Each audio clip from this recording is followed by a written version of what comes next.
النهارده مانشستر يونايتد وإيريك تين هاج كانوا بيلعبوا على حاجه واحده بس، هي حاجه واحده بس اللي احنا عايزين نطلع منها، الا وهي التعادل. انا بص، انا عارف نفسي، انا كتين هاج انا عارف نفسي وعارف ان فرقتي واقعه، بلعب على ايه؟ هي حاجه واحده بس، التعادل. وخصوصا ان انا بلعب مين؟ بلعب ليفربول اللي هو ايه؟ اول الدوري، وراكب الدوري على مين؟ على ارسنال وعلى مانشستر سيتي. فلو اتهورت النهارده فالماتش مش هيبقى لصالحي، وخصوصا برضو ان انا عندي اصابات كتير قوي، اهمهم، وانا بقول لك اهمهم وحط تحتيه 1000 خط، وشفناه النهارده برونو فرنانديز. النهارده برونو فرنانديز مش موجود في مانشستر يونايتد، في مانشستر يونايتد مفيش اي هجوم، يعني اللي اعمى كان يشوفها، مفيش هجوم بالنسبه لمانشستر يونايتد. برونو الواحد ما كانش مقدر قوته. بص انا عارف ان برونو دوت راجل جامد، ولكن انت ما قدرتوش قوي غير لما ما كانش موجود. انت عندك جرناتشو، يعني ارنولد عمل ماتش عليه خرافي، حكايه. يعني انا ما كنتش متخيل ان دوت ارنولد، يعني هو ده ارنولد فعلا.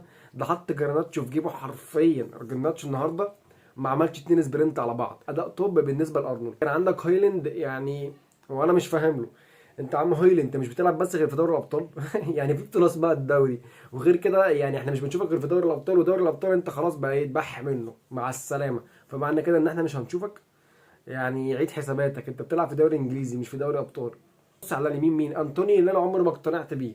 هو لاعب تحس انه واخد الحياه حربجه، بيعربك بس. هناك قال لك بص انا عندي شويه عاهات وعندي لعيبه تقيله قوي متصابه، بلعب كمان في الانفيلد، فقال لك بص انا مش عايز غير نقطه وما اخسرش بس في الديربي، يعني ماتش دوت ليفربول بقى ومانشستر يونايتد، فانا مش عايز اتهان، انا كفايه اهانه، كفايه اللي حصل فيا من اول الدوري وكفايه اللي حصل فيا في دوري الابطال. فيا باشا بص، كفى الله المؤمنين شر القتال، وانا راضي بنقطه وهدافع دفاع حلو زي الفل والحمد لله، وانا عايز اطلع 0-0. والله لو نتشنا جون خير وبركه، وانا مش متوقع دوت، بس انا اكيد هتبسط. يعني لو ما نتشناش جون فانا برضو ايه، 100 فل و14. في الاخر حصل على اللي هو عايزه، وكانت بالنسبه لي وبالنسبه له دي نتيجه ايجابيه جدا. اداء هجومي زي الخرا بالنسبه لمانشستر يونايتد، ولكن الواحد مش هيقول ان في اصلا اداء هجومي. مانشستر يونايتد ما هاجمتش النهارده، ولكن اداء دفاعي انا بالنسبه لي توب، بالذات من انا الراجل دوت عجبني النهارده، ان هو بيصد، ولكن ان هو دايما بيبني هجمه، لان انت طول ال 90 دقيقه كنت بتلعب في ملعب مانشستر يونايتد، فالراجل دوت اكتر واحد لعب في الفريق.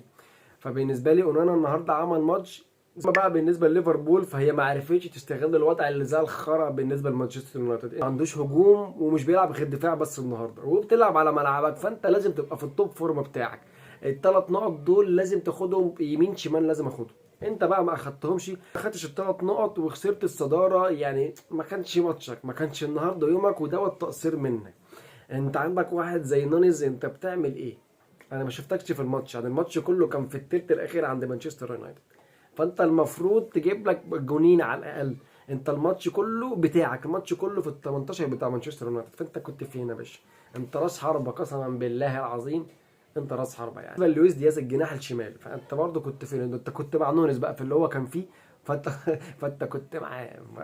الواحد مش عارف والله، الناس دي ما كانتش في الفورمه بتاعتها، ولا دوت الفاعليه بتاع اداء مانشستر يونايتد في الدفاع، مش عارف والله. في الاخير ليفربول ضيعت الصداره من ايديها، والف مبروك على الفيل صعود تاني للشجره. يعني ارسنال فوق فوق في العالي، فوق الشجره يا باشا. سبحان الله على ده دوري يا اخي.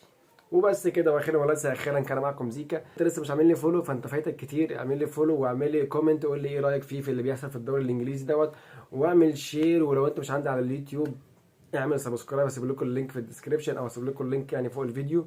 وبس، سلام.